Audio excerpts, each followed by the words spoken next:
Hello everyone, today I'm going to have a quick look at the Gigabyte Z77 WiFi motherboard. Now this motherboard is a micro ITX or M-ITX for short, meaning it's a very small and compact board, which is fantastic if you want to build a very small PC. Because most ATX boards end up being installed in very large cases, which in my view, just take up too much room, and most people have them without actually making use of the extra PCI slots that you get, that you can take advantage of with those big boards. So, really, these kind of boards are fantastic for saving space, and you don't really need to have such big cases to get a great gaming or workstation PC. So, this Z77 Wi-Fi is a Intel-based board, and it will take the Core i3, i5, and i7, and it's the LGA155 socket. Now, the box itself is very detailed. It's got a lot of information about the board printed on the back, including diagrams. And as with most Gigabyte boards, it's you get the impression that it's going to be a high quality product. So let's take a look inside.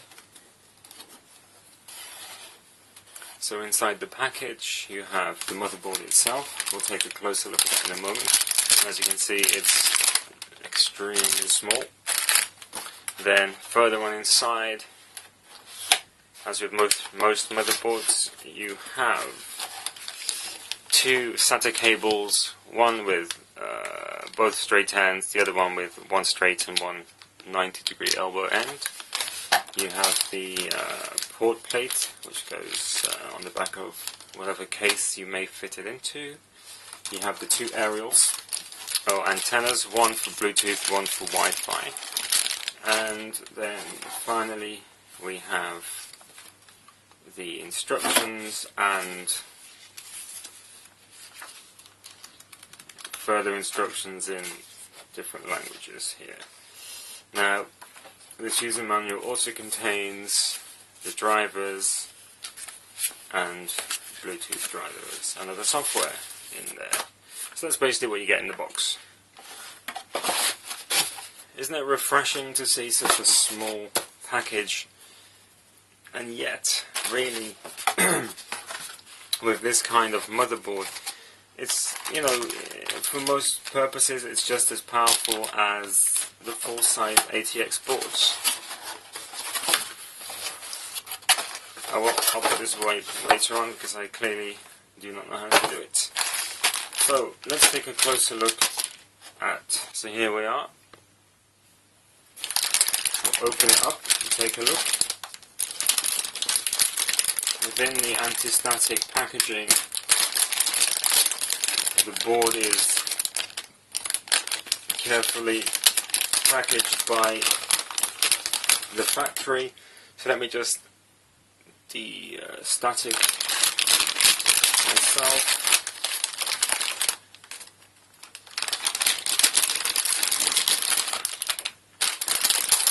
And there we are, there's the board in all its glory.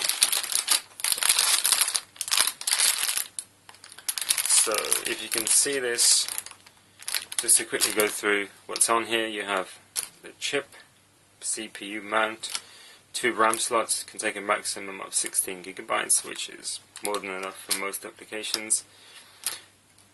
BIOS, memory, battery, you've got PCI Express slot here, power connectors, SATA connectors, you've got two SATA 3, two SATA 2, you've got the various header connections around the board, SATA power and fan connectors here, and external SATA 3 for your case. On the back, on the in-out panel, you can see that again you have two USB 3s, four USB 2s. For some reason they've put two LAN ports on here. I mean, it's a bit of a waste really. Not many people will need two LAN ports, but there you go. They could have used one for something else, but they haven't. You've got your audio connectors here, the usual suspects, so they're including optical, the two antennae ports for the Wi-Fi and Bluetooth. You've got HDMI output, DVI, and a PS2 as well, if you have an old style mouse or something.